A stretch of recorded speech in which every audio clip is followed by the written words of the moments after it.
तृतीया विभक्तिः प्रथमपुरुष एकवचनम्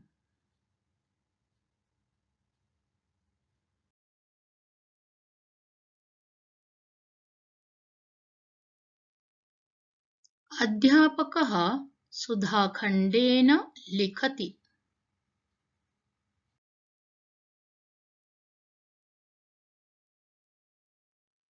वृद्धा दण्डेन चलति। युवती हस्तेन दर्शयति। नखः पुल्लिंग शब्द है। अब हम शब्द स्तर पे तृतीया विभक्ति के रूप करेंगे। ये प्रथमा विभक्ति एक वचन है, इससे हमें तृतीया विभक्ति एक वचन करना है। नखः नखेन, दण्डः दण्डेन, चषकः चषकेन, चमसः चमसेन, घटः घटेन, आसन्दः आसन्देन, खड्गः खड्गेन, दन्तकूर्चः दन्तकूर्चेन, स्यूतः स्यूतेन, मार्गः मार्गेण, पिञ्जः पिञ्जेन, शिलाखण्डः शिलाखण्डेन, तालः तालेन, हस्तः हस्तेन, कण्ठः कण्ठेन, प्रोञ्छः प्रोञ्छेन। अब इनमें बहुत सारे शब्दों के अर्थ आपको शायद पता न हो। नखः जिसे नाखून कहते हैं, दण्डः पता होगा दंडा, चषकः गिलास, चमसः चम्मच, घटः घड़ा, आसन्दः कुर्सी, खड्गः तलवार, दन्तकूर्चः ब्रश टूथब्रश, स्यूतः बैग, मार्गः रास्ता, पिंजः बटन जिसे आप लाइट पंखे चलाते हो, शिलाखण्डः पत्थर, तालः ताला, हस्तः हाथ, कंठः कंठ, प्रोंछः तौलिया। तो ये सारे अकारांत पुल्लिंग शब्द है। इनकी तृतीयाते रूप हमने अभी देखे हैं। इसका उपयोग तब होता है कि ये जो वस्तु है इनका साधन के रूप में हम प्रयोग करते हैं। जैसे दांत मांजने के लिए दांत टूथब्रश चाहिए। अहम दंतकूर्चेन दंत धावनम करोमि। तालेन गृहम कीलयामि, घर को बाहर जाते समय हम ताला लगाते, ताले से बंद करते हैं। किसी बच्चे ने पत्थर उठाया, किसी को मारा। शिलाखंडेन ताड़यति, पिंजेन दीपम ज्वालयामि, बटन दबाकर हम दिया जलाते हैं। इस प्रकार से इनके साधन के रूप में प्रयोग होगा। इन सारे शब्दों के तृतीया विभक्ति एक वचन हमने देखे। ये सारे पुल्लिंग शब्द हैं। विमानम नपुंसकलिंग शब्द है। जनाः विमानेन प्रयाणम कुर्वन्ति, प्रवास करने का साधन विमान है। विमान शब्द नपुंसकलिंग में आता है। इसकी तृतीया भी पुल्लिंग के समान होती है, विमानेन। उपनेत्रम चश्मे के लिए कहते हैं। सह उपनेत्रेण पश्यति, वो चश्मे से देख रहा है। कृषकः हलेन कर्षति, खेत जोतने के लिए हल चाहिए होता है, वो हलम संस्कृत शब्द है नपुंसकलिंग में। कर्षति मतलब खींचना, वस्तुतः यहाँ खेत जोता जा रहा है। कृषकः किसान को कहते हैं। कृषकः हलेन कर्षति। अब हम नपुंसकलिंग शब्द की तृतीया देखेंगे। रूप पुल्लिंग के जैसे ही दिखेंगे। हलम हलेन, फेनकम फेनकेन, लोकयानम लोकयानेन, विमानम विमानेन, पात्रं पात्रेण, औषधं औषधेन, मुखं मुखेन, कंकतं कंकतेन, पुस्तकं पुस्तकेन, उपनेत्रं उपनेत्रेण, व्यजनं व्यजनेन, तिलकं तिलकेन, पुष्पं पुष्पेण, यानं यानेन, रक्तं रक्तेन, करवस्त्रं करवस्त्रेण। यहाँ पर भी बहुत सारे शब्द हैं जिनके अर्थ शायद पता न हो। हल तो बता दिया था शुरुआत में। फेनकम साबुन, साबुन से कपड़े धोए जाते हैं, साबुन से हम नहाते हैं, तो साबुन साधन बन गया नहाने के लिए, कपड़े धोने के लिए, इसीलिए वहां पर तृतीया विभक्ति। लोकयानम अर्थात बस। विमानम देखा है शुरुआत में। पात्रम बर्तन को कहते हैं, औषध दवाई को कहते हैं, मुखम हम अपने मुख को कहते हैं, कंकतम कंघी, पुस्तक को जानते, उपनेत्रम चश्मा, व्यजनम पंखा, तिलकम तिलक, पुष्पम फूल, यानम किसी भी गाड़ी को कहते हैं, रक्त खून को कहते हैं, करवस्त्रम हैंकी हाथरुमाल, करवस्त्रेण मुखम मार्जयामी, हैंकी से हम अपना मुंह साफ करते हैं, पसीना आया तो उसे पोंछते हैं, तो वो साधन है करवस्त्रम। ये सारे शब्द नपुंसकलिंग में है। इनकी तृतीया भी पुल्लिंग के समान ही दिखती है। मूल शब्द समझने होंगे, धीरे धीरे आप जैसे सुनेंगे याद होता जाएगा। सा द्विचक्रिकया गच्छति, साइकिल को द्विचक्रिका कहते हैं। ये आकारांत स्त्रीलिंग शब्द होता है। द्विचक्रिकया, द्विचक्रिका द्विचक्रिकया, छुरिका छुरिकया, छुरिकया फलम कर्तयति, फल काटने का साधन छुरी है। छुरिका आकारांत स्त्रीलिंग शब्द होता है, इसीलिए उसकी तृतीया छुरिकया। नौका, जनाः नौकया गच्छन्ति, लोगों को एक जगह से दूसरी जगह जाने का साधन है नौका, आकारांत स्त्रीलिंग शब्द है, उसकी तृतीया होगी नौकया। शब्द स्तर पे देखते हैं तृतीया विभक्ति के आकारांत स्त्रीलिंग शब्द।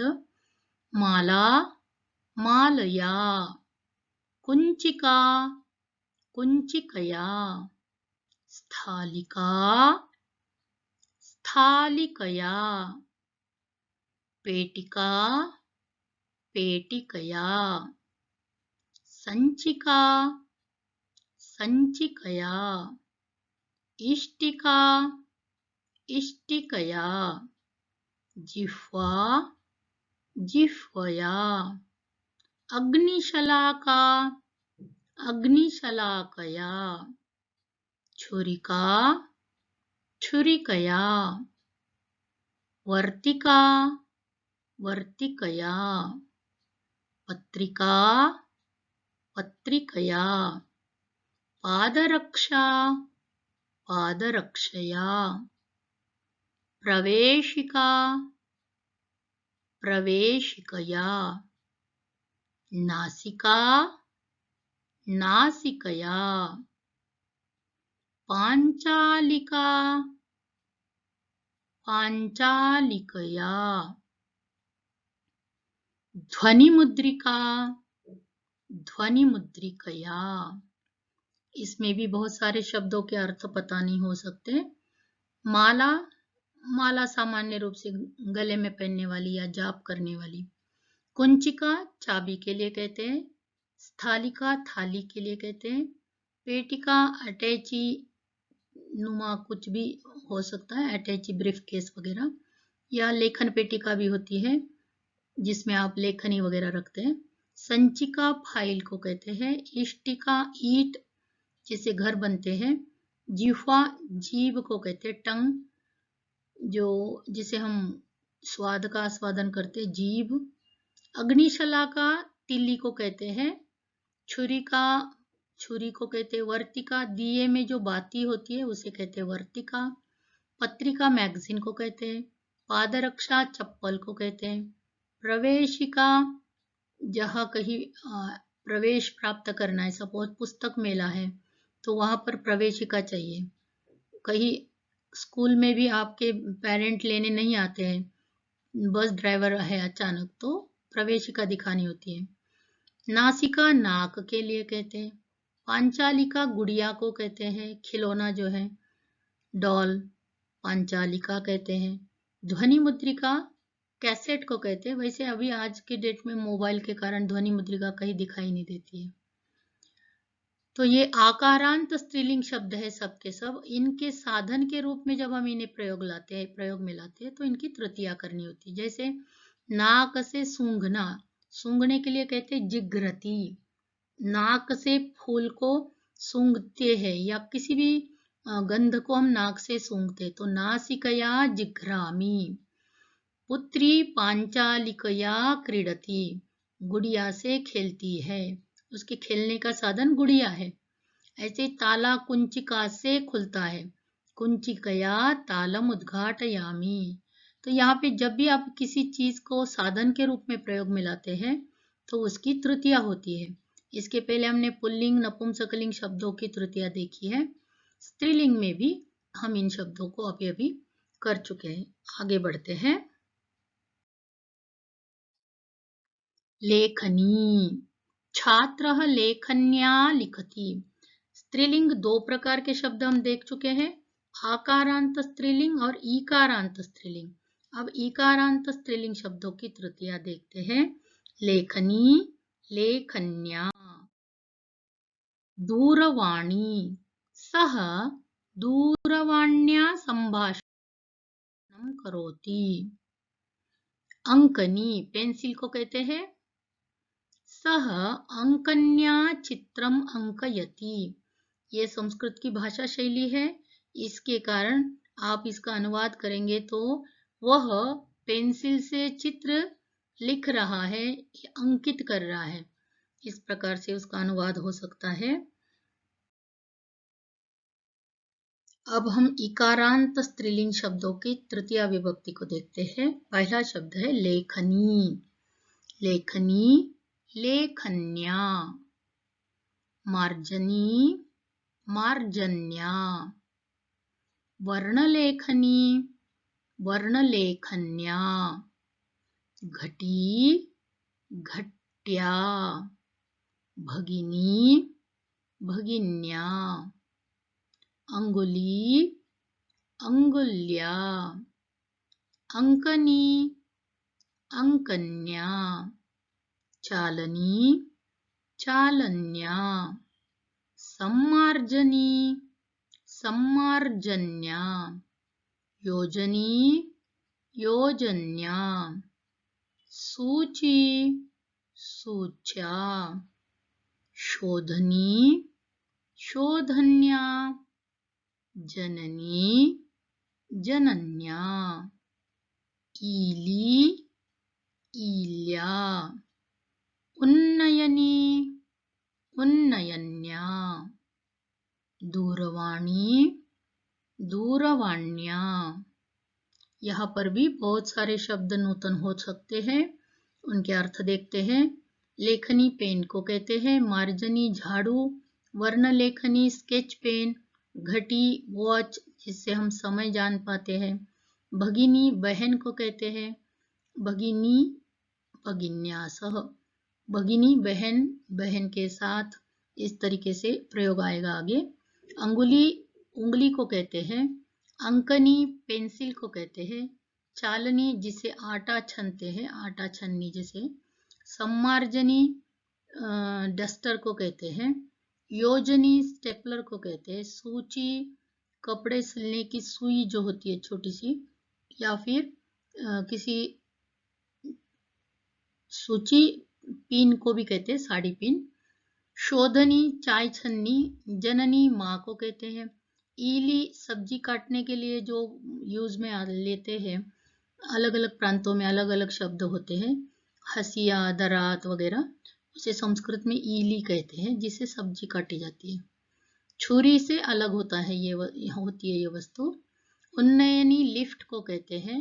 दूरवाणी मोबाइल या लैंडलाइन को भी कह सकते हैं। हस्तः अकारांत पुल्लिंग शब्द, उसकी तृतीया हुई हस्तेन। नौका आकारांत स्त्रीलिंग शब्द है, जिसकी तृतीया हुई नौकया। दूरवाणी ईकारांत स्त्रीलिंग शब्द है, जिसकी तृतीया हुई दूरवाण्या। हलम नपुंसकलिंग शब्द है, जिसकी तृतीया हुई हलेन। इस प्रकार से हमने चारों प्रकार के शब्दों के तृतीया के रूप देखे हैं। अब हम इन्हीं के आधार से वाक्य निर्माण कैसे होगा उसे देखेंगे। कुछ शब्द है, अब इनकी तृतीया आप बोलिए। कटह, नासिका, वेल्लनी, दंतः, धनम। कटह कटेन, कटह अर्थात दरी जो नीचे बिछाकर हम बैठते हैं, कटह। नासिका नाक को कहते हैं, नासिकया तृतीया होगी। वेल्लनी बेलनी को कहते हैं, इकारांत स्त्रीलिंग शब्द है, वेल्लन्या इसका रूप होगा। दंतः दांत को कहते हैं, इसका तृतीया होगा दंत्येन। धनम नपुंसकलिंग शब्द है, इसकी तृतीया होगी धनेन। प्रवेशिका आकारांत स्त्रीलिंग है। जिह्वा, उपनेत्रम, दंडः बालिका। प्रवेशिकया जिह्वया, उपनेत्रेण, दंडेन, बालिकया, फेनकं फेनकेन। सूची सूच्या, पिंजः पिंजेन, पुष्पं पुष्पेण, कूपी कूप्या। दूरवाणी दूरवाण्या। कलिका कलिकया। चित्रं चित्रेण। यानं यानेन। कर्णः कर्णेन। हस्तः हस्तेन। दंडः दंडेन। मुखं मुखेन। द्विचक्रिका द्विचक्रिकया। नासिका नासिकया। अंगुली अंगुल्या। पादः पादेन। अहम हस्तेन लिखामि, ये आपका वाक्य बन गया। मैं हाथ से लिखती हूँ। अहम दंडेन ताड़यामि, ये वाक्य भर है। कोई किसी को दंडे ने तो आज मारता नहीं है, ताड़यामि मारने के लिए कहते हैं। अहम दंडेन ताड़यामि। अहम मुखेन वदामि। अहम द्विचक्रिकया गच्छामि। अहम नासिकया जिघ्रामि। अहम अंगुल्या दर्शयामि। अहम पादेन क्रीडामि। तो यहाँ पे जो जामुनी कलर के शब्द है, ये सारे तृतीया विभक्ति है।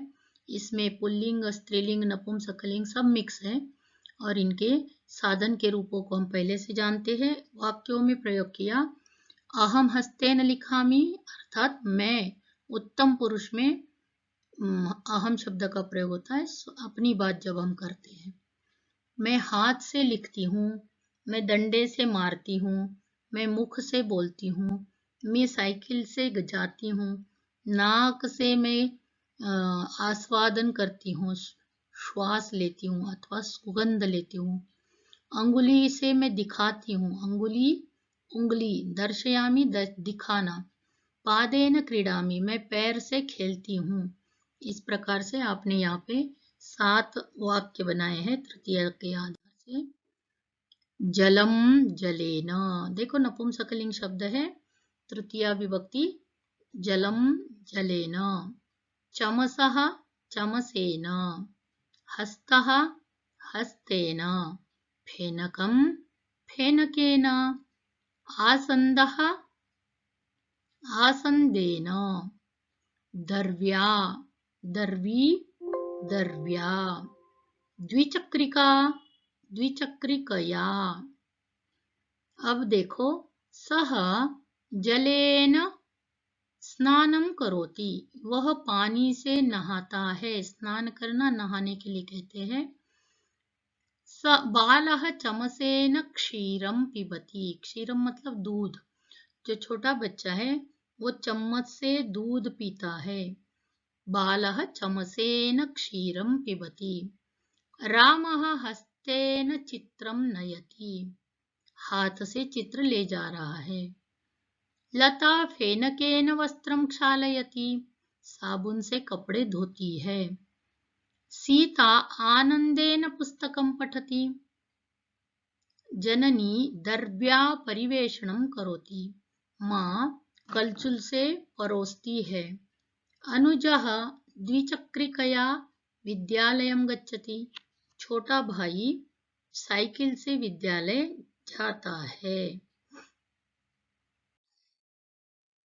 वाक्यानि, माता हस्तः कार्यं करोति, यहाँ पे हस्तः के स्थान पे तृतीया विभक्ति का रूप लगाना है और उसके साथ वाक्य बनेगा माता हस्तेन कार्यं करोति। शिक्षकः ताडनं करोति, दंडः दंडेन। यहाँ पर अब आंसर आप बोलेंगे, मैं सिर्फ शब्द दिखाऊंगी। भगिनी गुड़ः मधुरम निर्माति, गुड़ः गुड़, गुड़ से मिठाई बनाती है। सैनिकः खड्गेन युद्धं करोति, खड्गः तलवार, शस्त्र से युद्ध किया जाता है। सर्पः दंतेन दशनं करोति, सांप दांत से काटता है। वस्तुतः दो दांत होते हैं काटने के लिए, कम से कम दो चाहिए, तो द्विवचन दंताभ्याम होगा तृतीया का। कृष्णः सुधाखंडेन लेखनं करोति, सुधाखंड चौक को कहते, चौक से लिखा जाता है, तो सुधाखंडेन लेखनं करोति। आगे देखते हैं, कर्मकरः यंत्रम कार्यं करोति, यंत्रम यंत्रेण, मशीन से काम करता है। कर्मकरः यंत्रेण कार्यं करोति। अग्रजः जलेन स्नानं करोति, अर्चकः पुष्पेण पूजां करोति। गृहिणी दुग्धेन किलाटं निर्माति, युवती वस्त्रेण मार्जनं करोति। नेता विमानेन प्रयाणं करोति। यहाँ पर तृतीया के रूप मैंने ही बोल दिए, पर आप नोटबुक में जब लिखेंगे तो स्वयं उसका तृतीया में बदलाव करके लिखेंगे। यहाँ पर गृहिणी हाउसवाइफ को कहते हैं, अर्चकः पुजारी को कहते हैं, अग्रजः बड़े भाई को कहते हैं, कर्मकरः सेवक को कहते हैं, नेता को तो सब जानते हैं। यंत्रम, जलम, पुष्पम, दुग्धम, वस्तु, ये भी सब के अर्थ समान पता है आप लोगों को। किलाटम का मतलब होता है पनीर, तो जो गृहिणी होती है वो दूध से घर में ही पनीर बनाती है। किलाटम। मार्जनम सफाई करना, प्रयाणम प्रवास करना। तो ये थे नपुंसकलिंग के शब्द। माता मालया जपम करोति, माला मालया, ये शब्द स्तर पे हम देख चुके हैं, अब वाक्य की रचना आप करेंगे। लता छुरिकया कर्तनम करोति, ये जो ग्रीन शब्द है आपके, ये सारे तृतीया में कन्वर्ट करने, ये सब फिलहाल ये प्रथमा विभक्ति में है। सेवकः पेटिकया भारवहनं करोति, रमेशः मापिकया रेखांकनं करोति, अर्चकः श्रद्धया पूजां करोति। श्रद्धा एक भाव है और ये आकारांत स्त्रीलिंग शब्द है, तो अर्चक श्रद्धा से पूजा करते हैं। अर्चकः श्रद्धया पूजां करोति। भीमः गदया युद्धप्रहारं करोति, हम सब जानते हैं भीम का अस्त्र गदा है और गदा से वो प्रहार करते हैं। गदा आकारांत स्त्रीलिंग शब्द है और युद्ध का साधन भी है। और हमने पहले ही जाना कि साधन के अर्थ में जो पद आएंगे वो सारे तृतीया विभक्ति में प्रयोग होकर वाक्य बनेंगे। आगे देखते हैं। रमा द्रोण्या जलपूर्णम करोति। द्रोणी बकेट को कहते बाल्टी। रमा बाल्टी से पानी भरती है। माता कर्तर्या वस्त्र कर्तनम करोति। कैंची से कपड़े काटती है। बालिका लेखन्या लेखनम करोति। भगिनी ईल्या शाककर्तनम करोति। ईली से सब्जी काटती है। शाकम सब्जी के लिए कहते हैं, कर्तनम काटने के लिए कहते हैं। बालकः अंकन्या चित्रलेखनम करोति। अंकनी पेंसिल को कहते हैं, पहले बता चुकी हूँ। सेवकः मार्जन्या गृहमार्जनम करोति। सेवक मार्जनी से घर साफ करता है। झाड़ू जिसे हम मार्जनी